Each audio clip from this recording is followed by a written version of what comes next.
takole se počasi nabiramo. Počakamo še par sekund, pa bomo potem začeli.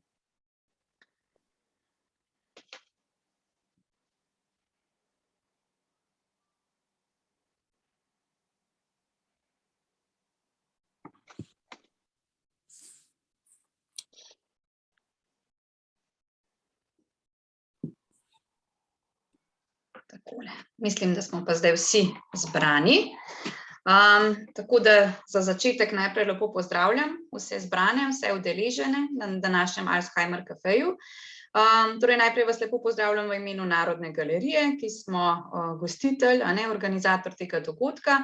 Organiziramo pa Alzheimer kafe skupaj z Združenjem Spominčica, Alzheimer Slovenija, ki je, kot veste, strokovnjak v bistvu na področju demence v Sloveniji in s pomočjo Spominčice, torej tudi njihovega partnerstva in strokovne pomoči smo tudi v Narodni galeriji postali demenci prijazna točka, kot prvi muzej v Sloveniji. Zato torej organiziramo takšno predavanje, torej v tem primeru Alzheimer kafe, da torej nekako širimo vedenje o demenci, torej zavedanje o tej težavi v naši družbi in da poskušamo z takšnimi predavanji tudi nuditi informacije, torej vsem, ki jih potrebujejo, tako da so pač čim bolj dostopne vsem, ki jih potrebujejo. Danes smo povabili v goste dr. Zdenko Čebašek Travnik, ki je ne samo specialistka psihiatrije, ampak tudi sodna izvedenka za psihiatrijo in ona nam bo danes predstavila vlogo sodnega izvedenca za psihiatrijo pri postopku postavitve odrasle osebe pod skrbništvo. Torej imamo v bistvu pripravljene tudi praktične primere, tako da boste torej čim bolj natančno spoznali, kako pravzaprav ta postopek poteka. Zdaj predavanje nekako računamo, da bo trajalo, torej cel dogodek, tako da rečemo, ne bo daljši od 1 ure, tako da boste vedeli, koliko časa si morate udeleženci rezervirati, če boste želeli ostati z nami.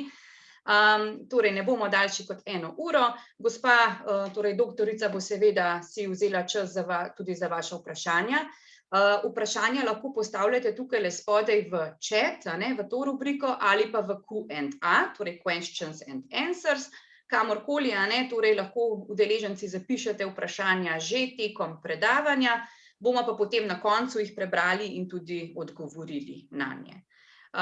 Tako da zdaj pa kar predajam doktorici besedo in lahko začnemo s predavanjem. Lepo pozdravljeni.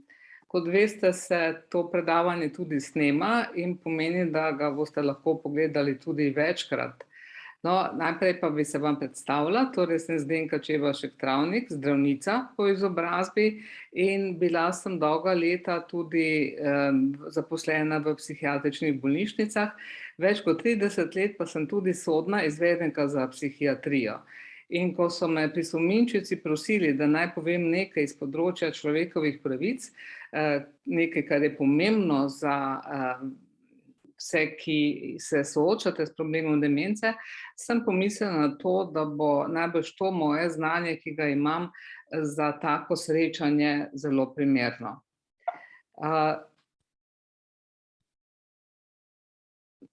Tako, zdaj govorili bomo danes o postavitvi odrasle osebe pod skrbništvo.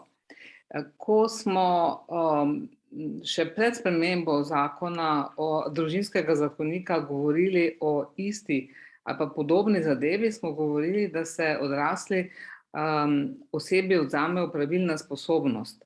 Mislim, da je izraz in tudi zakonsko določilo, da se postavi odraslo osebo pod skrbništvo, dosti bolj primerno. Torej, mi osebi ne bomo ničesar odvzeli, ampak ji bomo nekaj dodali. Celoten postopek, smo jim povedali, ste že imeli predstavljen, še vedno pa ga lahko najdete tudi na spletni strani. Tukaj sem napisala naslov spletne strani. In pomembno je vedeti nekaj osnovnih stvari iz tega postopka. Kdo so udeleženci? Kdo je lahko predlagatelj? Nekdo mora predlagati cel postopek, no in predlagatelj je lahko center za socialno delo, državni tožilec, zakonec ali zunajzakonski partner, sorodniki v ravni vrsti ali določeni sorodniki v stranski vrsti. Zdaj pa najbolj pomembna oseba v tem postopku je pa oseba, za katero se odloča, ali jo je treba postaviti pod skrbništvo. Ko oseba, se pravi nasprotni udeleženec, dobi skrbnika, pa postane varovanec. Ta izraz potem uporabljamo. Torej, začne se s predlagateljem in potem se konča s sklepom, kakor bomo videli pol v naslednjem prikazu.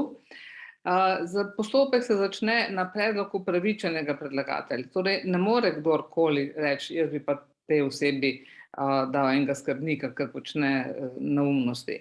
Ampak mora vse potekati po točno določenem postopku.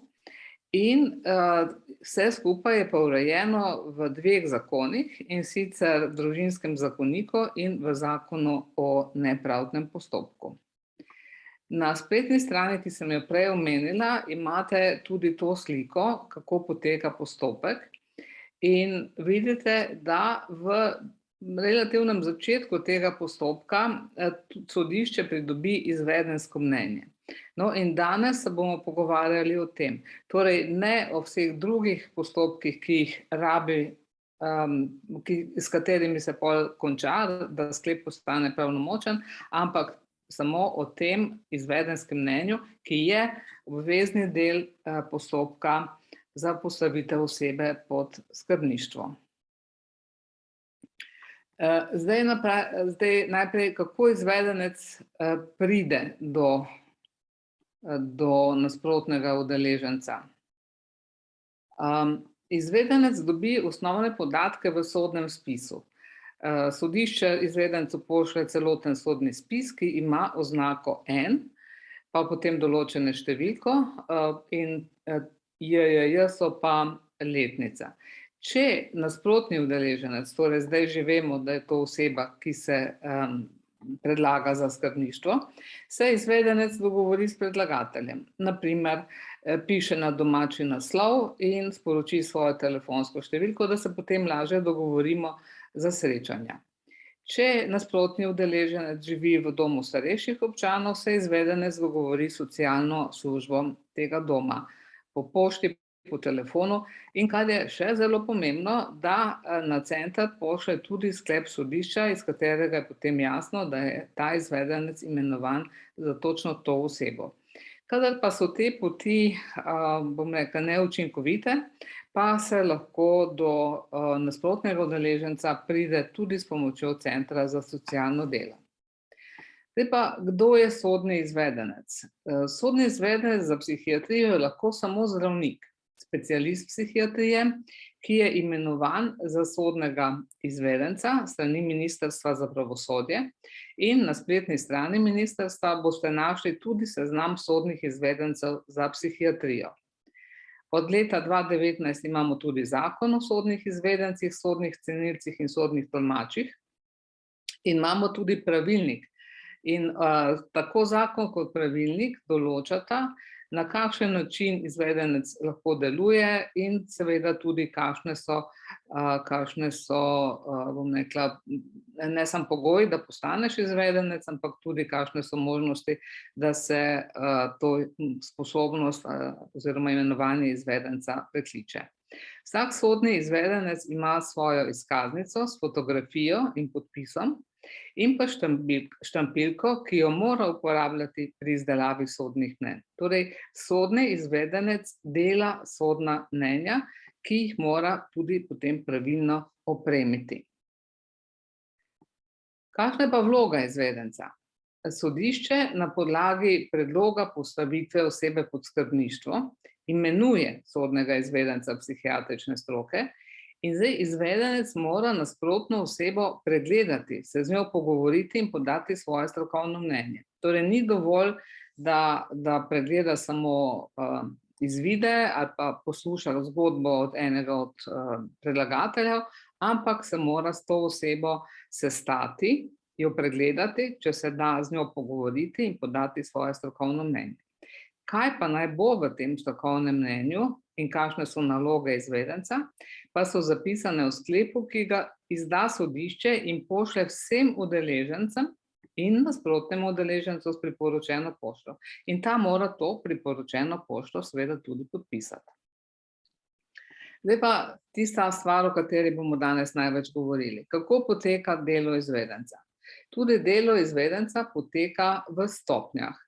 In sicer najprej natančno preuči sodni spis. Sodni spis je lahko zelo tanek, ima recimo 30 strani, lahko ima pa tudi več 100 strani in so dodane tudi priloge, izvidi, pooblastila, dokumenti, izbivanja v kakšnih zavodih ali podobno. Dostikrat so ti sodni spisi polni nekih obvestil, ki jih ljudje niso prevzeli, ali pa se opravičevali, skratka, ta dokumentacija je dostikrat lahko tudi tako obsežna zaradi slabega sodelovanja tistih, ki so v ta postopek bili povabljeni.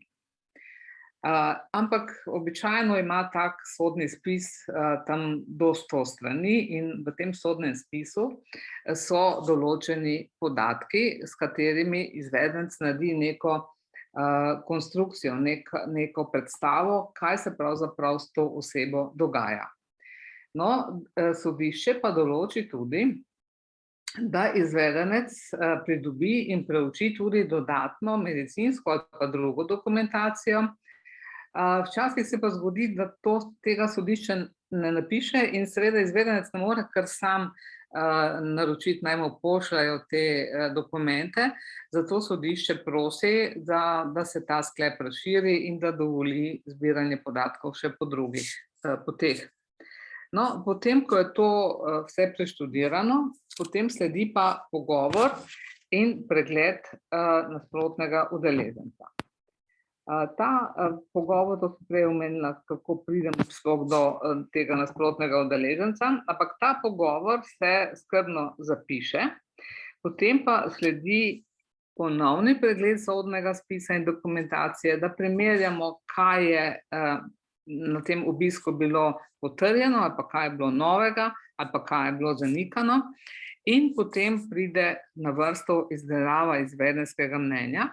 In to izvedensko mnenje pošlje izvedenec sodišču. Dostikrat svojci pravijo, dajte nam poslati to izvedensko mnenje. Izvedenec ne more pošiljati tega mnenja komurkoli, ampak samo sodišču, ki ga je imenovalo in kateremu mora v določenem roku to mnenje pripraviti. Zdaj, ta rok je ponavadi 30 dni. Običajno to zadostuje, je pa res, da je v času epidemije ta rok se podaljševal, bodisi ker izvedenci nismo mogli priti do nasprotnih udeležencev, zaradi tega, ker so bili oni sami bolani ali so bili v karanteni, ali smo bili pa tudi mi sami ali pozitivni ali bolani zaradi covida in tako so se nekatere izvedenska mnenja zavlekla. Ampak večjih zamud pa mislim, da vseeno ni bilo, ker enkrat se to preboli in potem se lahko naprej dela. Zdaj, kako poteka ta pogovor in pregled?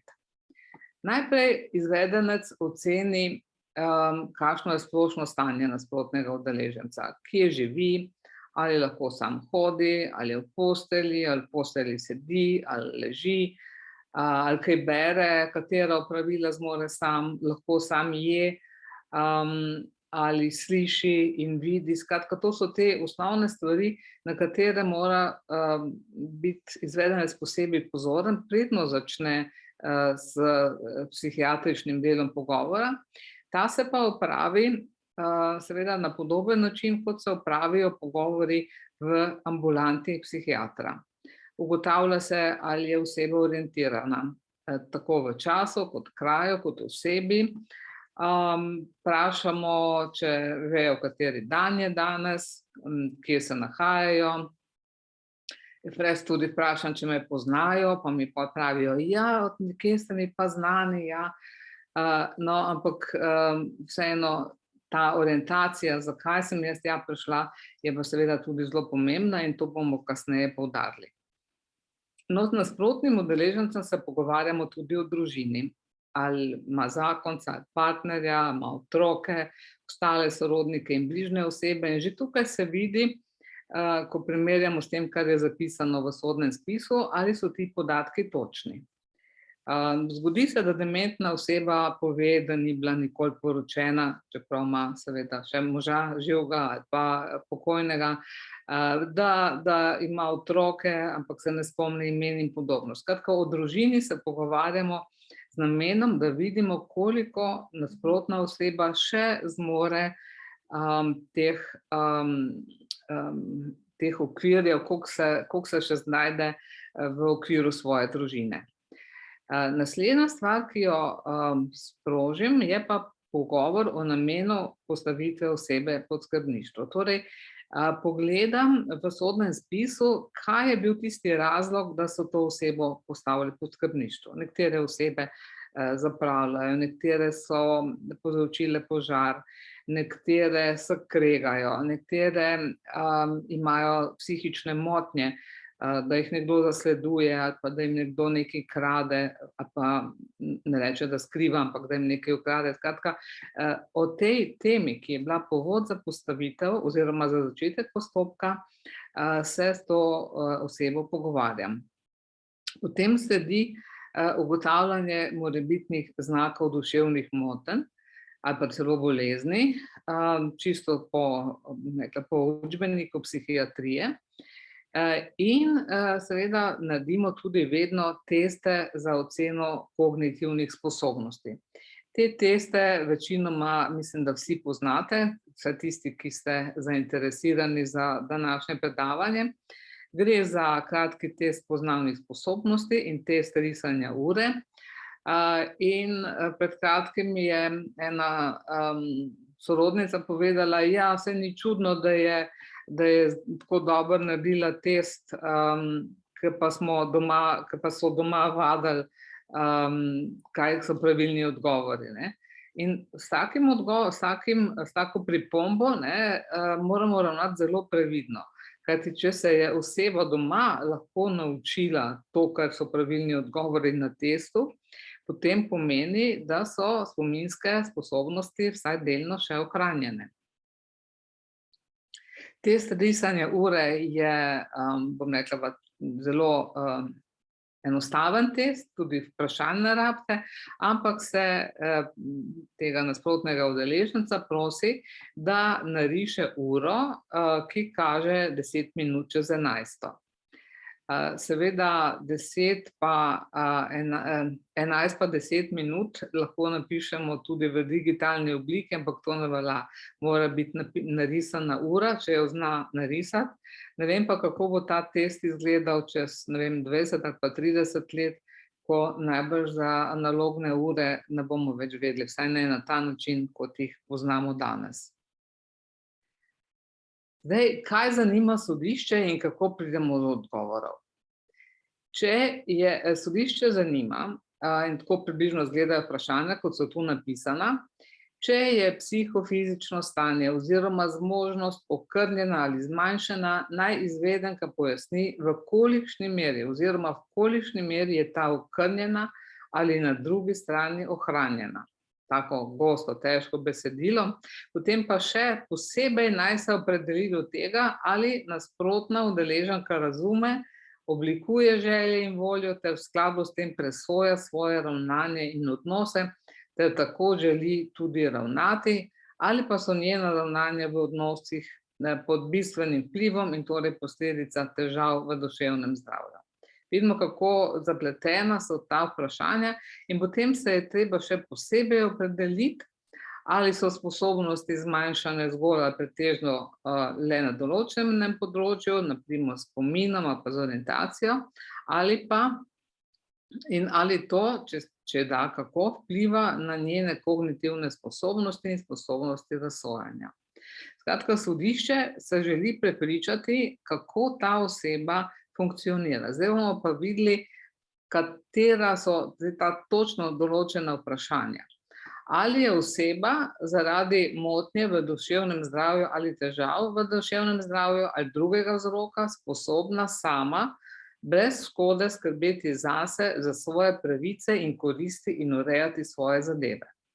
To je zdaj tako zelo splošno vprašanje, ampak iz tega mora izvedenec razluščiti, v katerih pravicah naj se pogovarja z osebo, o katerih koristih naj se pogovarja, v katere zadeve se ta oseba vključuje. Recimo, večkrat se zgodi, da se pojavi ta predlog za postopek postavitev po skrbništvu in poteka nekako časovno zelo blizu kakšnemu zapuščinskemu postopku. In je to zelo pomembno, ali bo ta gospa ali pa gospod lahko sodeloval v zapuščinskem postopku, kjer bo verjetno nekaj pridobil po pokojnem zakoncu ali po kom drugem, in ali razume, da je nekaj pridobil in koliko je pridobil in zakaj je toliko pridobil in zakaj ne več. Skratka, vse te stvari bi morala oseba, ki je vključena v te postopke, vsaj v osnovnih obrisih razumeti. Podobno velja za postopke na banki. Tukaj so spet primeri teh vprašanj, v kolikšni meri in katere njene pravice so zaradi psihofizičnega stanja ogroženi, se pravi, česar nikakor ne more, in na drugi strani, kakšne so njene sposobnosti ohranjene in v kakšni meri. In spet smo tam, ko je treba iz sodnega spisa razluščiti, o katerih pravicah in koristih se govori. No, tu so pa stvari, ki se izkažejo potem kot ključne. Ko sodnik vpraša, posebej naj se izvedenec opredeli do tega, ali je oseba sposobna skrbeti in razpolagati z vrednejšim premoženjem. No in kakšno vprašanje potem izvedenec postavlja? Ali ima lastnino, v kakšnem deležu, se pravi, imate kakšno stanovanje, ali imate hišo, kako ste prišli do tega, koliko je ta nepremičnina vredna. Dosti starejših ljudi ne ve, koliko so njihove nepremičnine vredne. Ali je udeležena v kakšnem zapuščinskem postopku, to že vedo, to moram reči, ja, ampak kako naj bi ta postopek potekal, pa kdo sodeluje, pa ne toliko. Vprašamo tudi, ali obstaja oporoka, če ve, kaj je oporoka, če morda oseba sama tudi napisala kakšno oporoko, ali ima prihranke v denarju, kje hrani denar. Seveda izvedenca ne zanima, koliko ima tega denarja, pa da bi s to informacijo karkoli razpolagal, ampak spet primerja s tem, kar je zapisano v sodnem spisu. Kakšne so potem želje glede razpolaganja z denarjem ali nepremičnino in tudi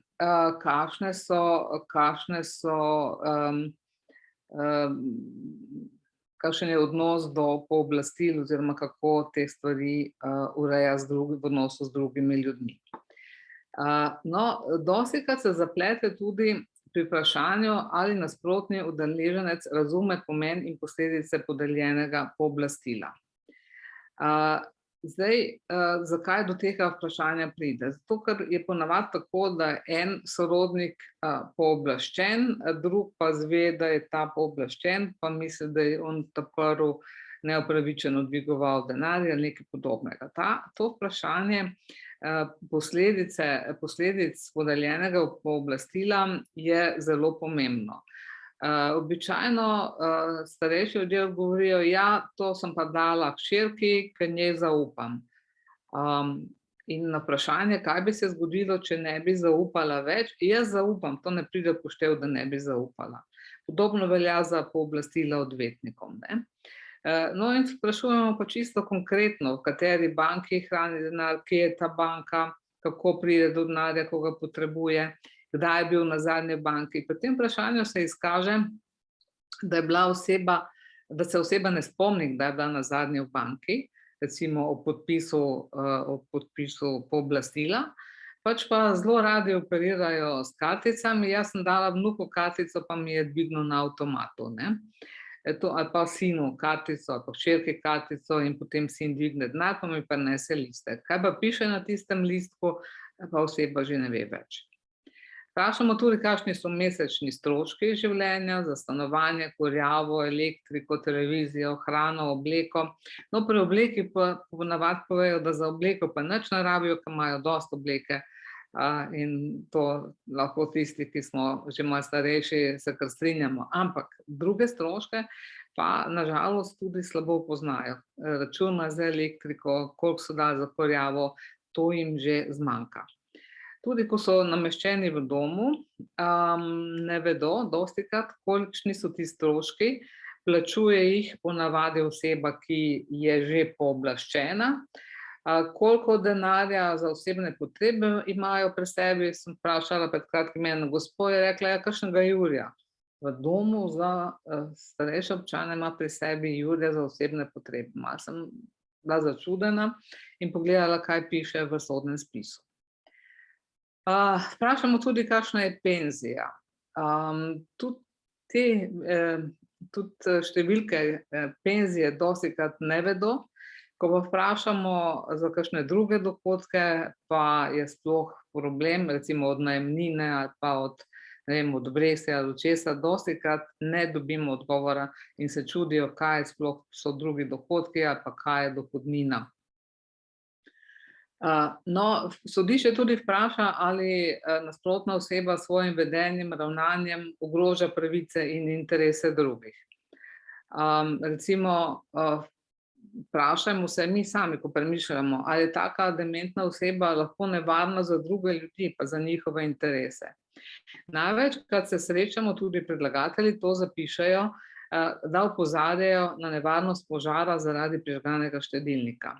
In to je, če se to večkrat pojavi v spisu, da je recimo predlagatelj to večkrat opazil, je to kar resna nevarnost, ki jo ni za spustiti. In ko svojci to opazijo in če se med seboj zastopijo, seveda poskrbijo, da dobi oseba drugačen štedilnik ali pa onemogoči vklapljanje kakorkoli že. No, druga nevarnost je, da oseba spusti v stanovanje tujo osebo, podpiše kakšno pogodbo za nek dražji nakup, za medicinski pripomoček ali pa za neke aparature, ki jih sploh ne rabi, drage knjige, posteljnino, drag sesalec, prehranske dodatke za 20 let ali pa neko zavarovanje. No, in ta vprašanja seveda izvedenec postavi na podlagi podatkov iz sodnega spisa, kaj je tam napisano in kako je oseba se za te nakupe odločila. No, in ta zadnje vprašanje je ponavadi povezano z volitvami.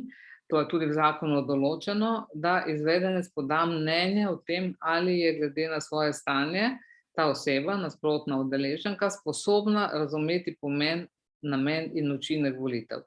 To vprašanje je najbolj enostavno, včasih se prav zabavamo, včasih pa se pokaže, da oseba je že toliko dementna, da jo aktualne stvari, kot so volitve, ne zanimajo, da ne ve, kdo je predsednik države, da na volitve nikoli ni hodila, pa tudi zdaj ne bo, ali se pa o volitvah sploh noče pogovarjati. Ampak to v bistvu ni toliko pomembno zaradi skrbništva, gre za to, ali bo ta oseba vpisana v volilni imenik ali ne, je pa treba pač tudi to narediti. No, potem pridemo pa še do enega vprašanja, ki je zelo pomembno za razumevanje celotne situacije. Tukaj se da izvedencu možnost, da se opredeli tudi do drugih okoliščin zunaj kroga zastavljenih vprašanj, ki bi lahko pripomogle k razjasnitvi osebnosti nasprotnega udeleženca, če bi izvedenka pri svojem delu na take okoliščine naletela. To, kar jaz kot izvedenka opažam in potem tudi večkrat zapišem, so vprašanja iz družinske dinamike. Jaz sem tudi družinska terapevtka in sem posebej študirala odnose v družini in te stvari, ki se dogajajo, seveda opažam in včasih so zelo pomembne za to, kako bo sodišče naprej vodilo postopek. Pomemben je odnos bližnjih sorodnikov ali pa sosedov do nasprotnega udeleženca.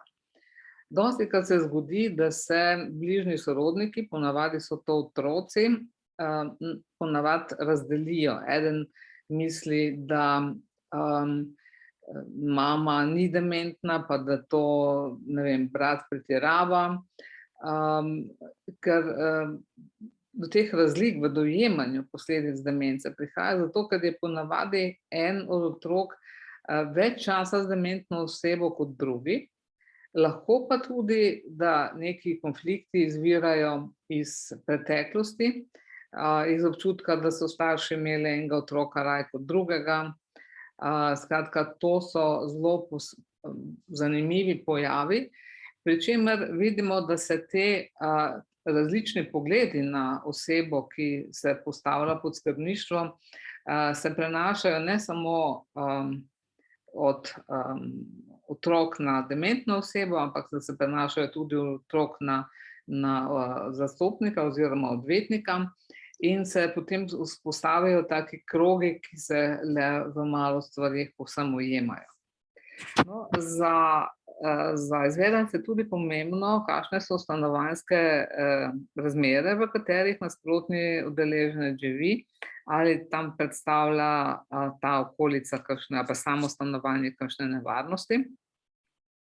In pa če opazi kakšne druge posebnosti, ki bi lahko vplivale na mnenje, čeprav ne gre za duševno motnjo, recimo za skrb za telesne okvare, recimo če ima oseba stomalno vrečko, se pravi izvod črevesja na trebuhu, a zna to sam menjavati, kako je z zobnimi protezami, a so snemne ali ne dementne osebe dostikrat svoje proteze založijo in podobne stvari. Se pravi, to so podrobnosti, ki so izvedencu morda padle v oči in na katere kaže opozoriti tudi sodišče.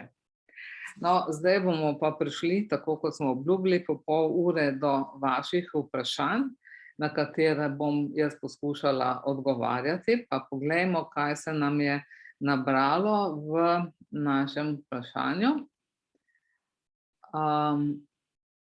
Vprašanje, ali lahko direktno sodišče poda predlog tudi dom za starejše. Ja, tudi v bistvu dom direktno ne, ampak običajno to potem speljajo ali preko sorodnikov ali preko centra za socialno delo. Naslednje, to Narodna galerija sporoča, zdaj poglejmo pa še vprašanja. Ali je izvedensko mnenje pridobljeno pred uvedbo zahteve za postavitev skrbnika tudi ustrezno, ali sodišče v vsakem primeru pridobi izvedensko mnenje?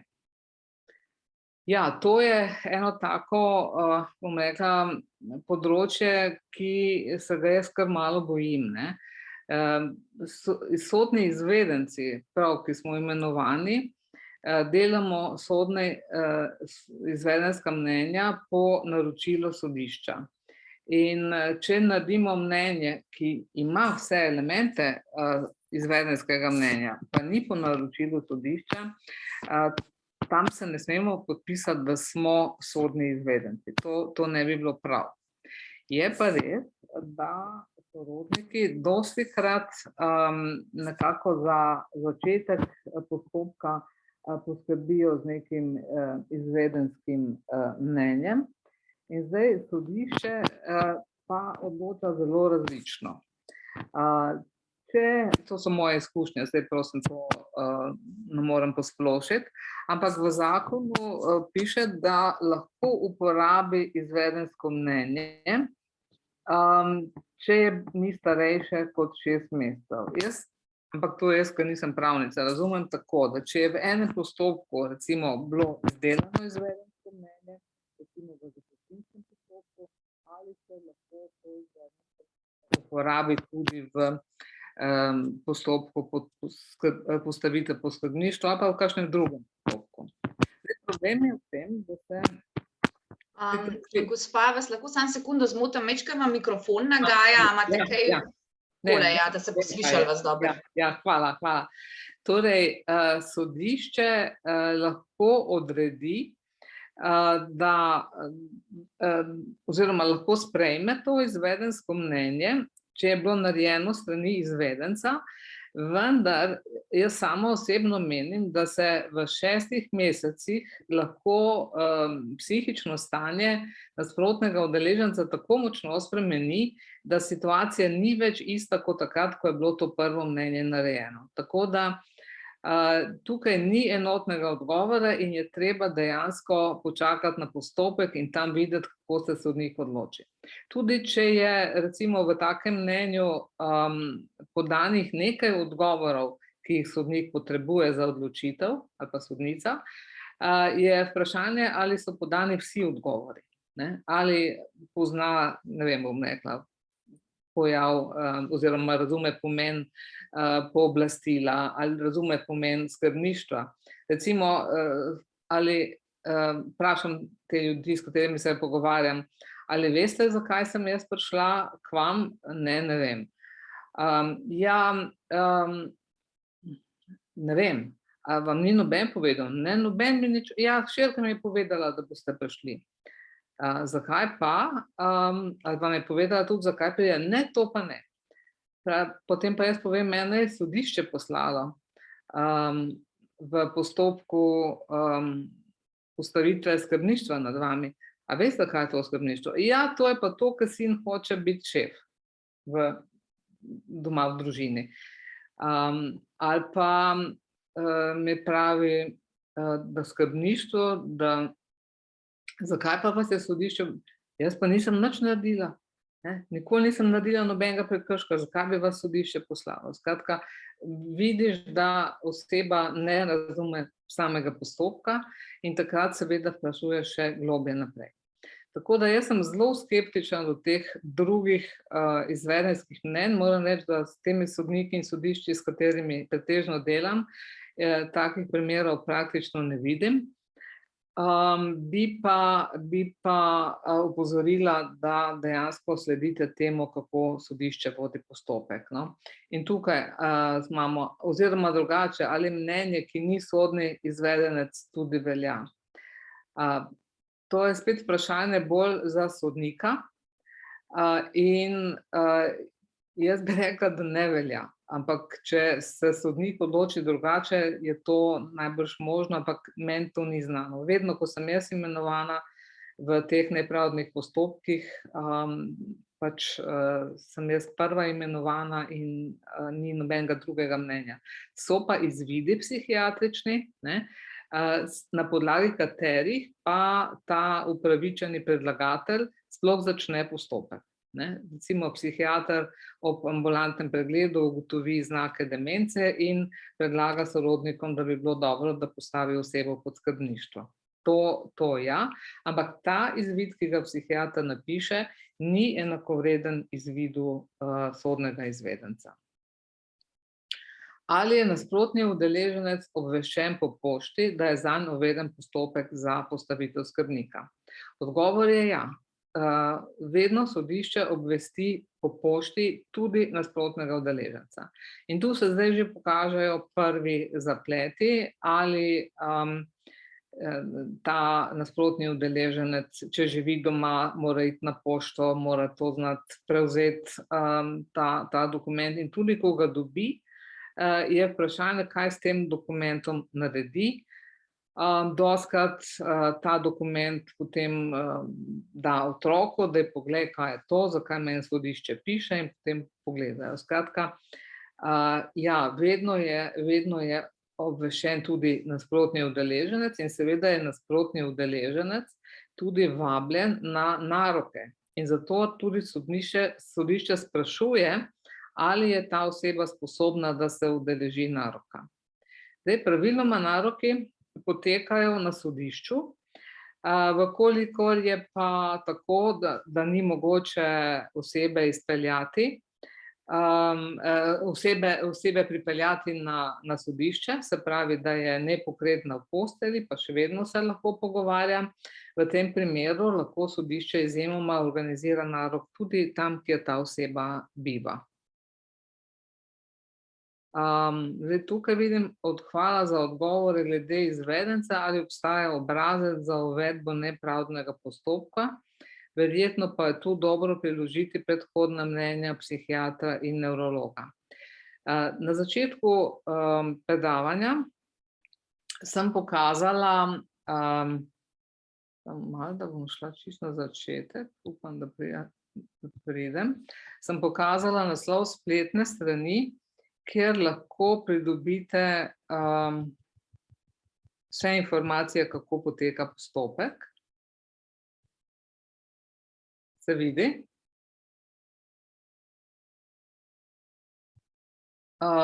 Kako se začne postopek in tudi kje so, v katerih pravnih predpisih je to napisano.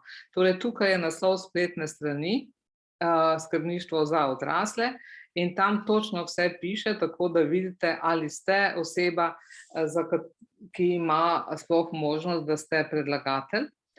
Seveda morate pa to, da ste otrok ali starš ali vnuk ali karkoli, seveda ob tej vlogi tudi, ali pa zakonski ali zunajzakonski partner, to morate z vlogo tudi dokazati.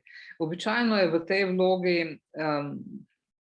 če jo človek napiše sam, so vsi ti podatki, dostikrat pa se obrnejo na odvetnika in odvetnik začne s tem postopkom, se pravi zastopnik predlagatelja začne s postopkom.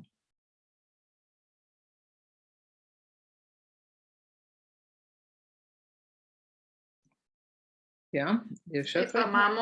Zdaj pa, če se vrnete v rubriko chat, pa imamo tukaj še nekaj vprašanj. Vidite še 3. Vidim. Kdo krije stroške izvedenca in kakšna je cena izvedenskega mnenja? Kako je v primeru, če predlagatelj, kolikor mora izvedensko mnenje plačati, nima sredstev? Ja, zdaj to so vprašanja, ki so za pravnika, niso za sodnega izvedenca.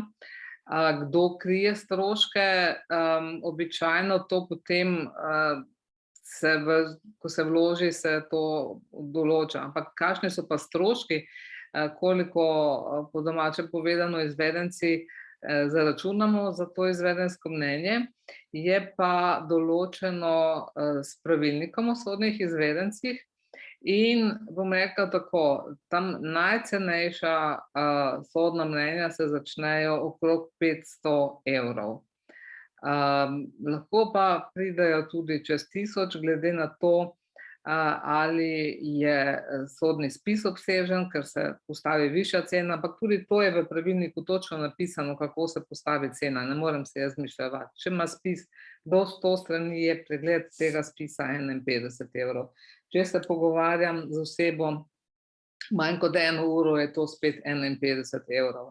In tako se pač nabira. Če preučujem medicinsko dokumentacijo, tisto, ki jo moram sama pridobiti, se to spet zaračuna. Tako da tu nekje je ta meja. Zdaj vem, da obstaja tudi možnost brezplačne pravne pomoči, ampak ne vem, če za te postopke, ker tukaj v teh postopkih tega ne vidim. Dostikrat pa vidim, da je tisti, ki plača oziroma založi sredstva za izvedence, tudi center za socialno delo. Tako da vam točnega odgovora ne morem dati, vam pa to lahko povedo na centru za socialno delo.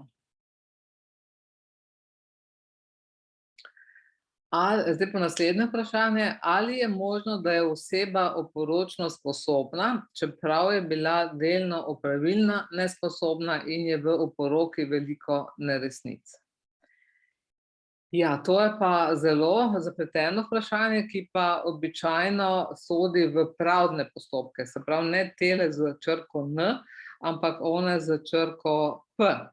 Namreč vprašanje, kot je tole, izvira običajno iz samega zapuščinskega postopka, ali pa če se odkrije oporoka že prej, pri tem pa je treba vedeti, da je sposobnost, oporočna sposobnost, komu bo kdo zapustil, je pa bolj bazična. Ni treba, da človek vse tako natančno ve, kot sem jaz prej opisala, ampak se lahko, bom rekla, po svojem srcu odloči, komu bo daroval.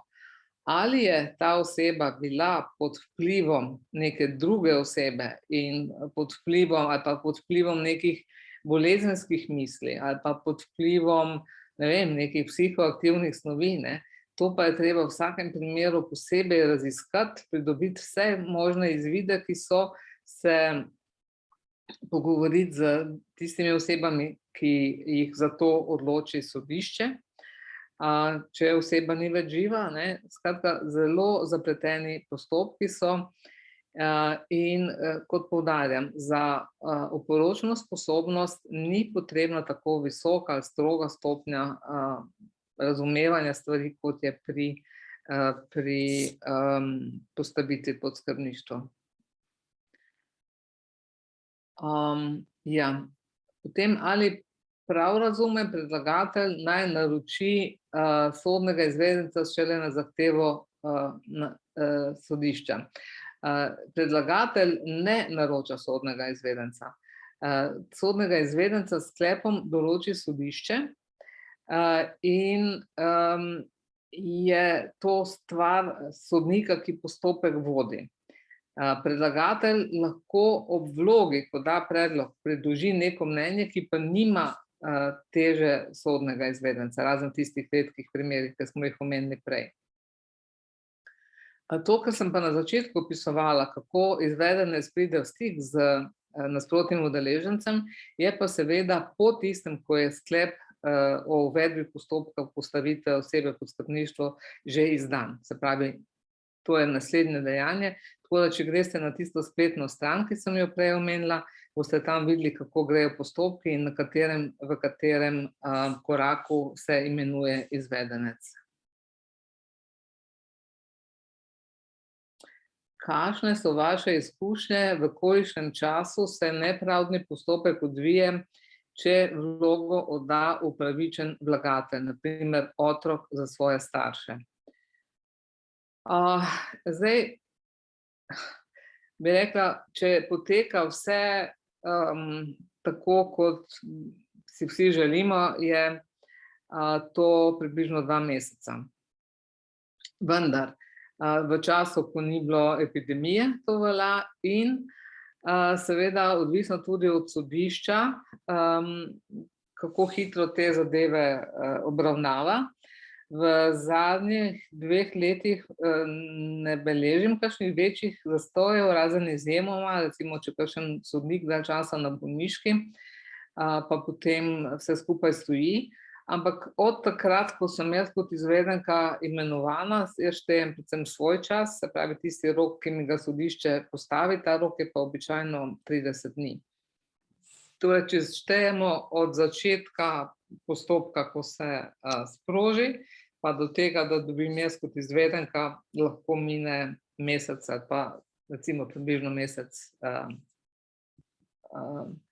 da se izvedenca postavi, izvedenec potem mesec dni, potem pa je še en narok, na katerem se odloči in kot vidite tam tiste korake na začetku do veljavnega sklepa preteče še nekaj možnosti. Tako da bom rekla, če bi se vse odvijalo po optimalni poti, bi sklep postal pravnomočen v 3 mesecih, dejansko pa v pol leta vsaj na manjših sodiščih končajo vse zadeve.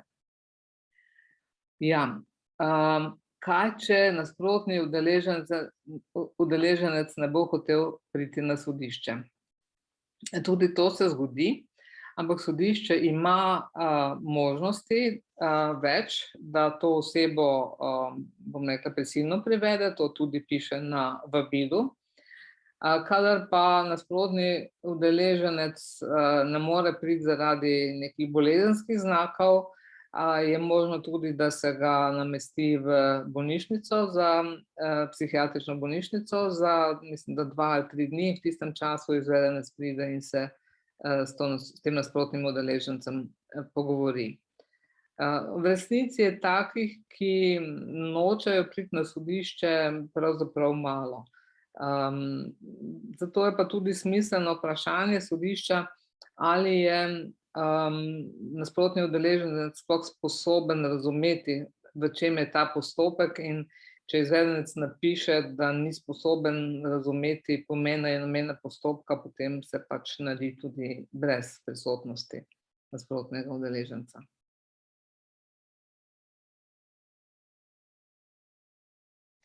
Še kakšno vprašanje? Mislim, da smo izčrpali vprašanja. Vidim, da se vam zahvaljujejo za odgovore. Če se komu poraja še kakšno vprašanje, kar napišite. Tako da hvala, Ane, doktorica, za vse te poglobljene odgovore. Jaz bi mogoče ta čas samo, dokler mogoče se kdo še spomni kakšnega vprašanja, omenila to, kar sem že na začetku torej napovedala, da vse tiste, ki se dejansko soočate s tem problemom, težavo, torej imate doma kakšno osebo z demenco, torej mogoče svojca ali skrbite za koga, da obiščete tudi našo spletno stran. Mi sicer seveda ne moramo pomagati z pravnimi nasveti in medicinskimi, imamo pa lepo urejene ustvarjalne aktivnosti za vse tiste, ki torej skrbite za nekoga, ki ima demenco, in vam toplo priporočamo, da si spletno stran, ki sem jo zgoraj tudi pripela v temle chatu, torej v pogovoru, ogledate in poiščete mogoče kakšno aktivnost, ki bi vam prišla prav za kakšno popoldansko urico, ko skupaj preživljate prosti čas. Zdaj pa, če ni nobenega vprašanja več, vidim, da ne v questions and answers, ne v chatu, ni več nobenega vprašanja, tako da potem bi tale naš dogodek, tole naše predavanje zaključili. Hvala. Res naši predavateljici. Res super, izčrpno. Kako? Zahvaljujem se organizatorjema, se pravi vam in Spominčici, in seveda vsem, ki so si danes sredi dopoldneva vzeli čas in nam prisluhnili. Tako da veste, kje se bo to znanje zdaj nahajalo, poglejte tja, stopite v Narodno galerijo in pogledajte dobro okoli sebe, kje so varne točke od Spominčice. Tako. No, najlepša hvala še enkrat in lep pozdrav vsem zbranim. Do prihodnjič. Nasvidenje. Nasvidenje.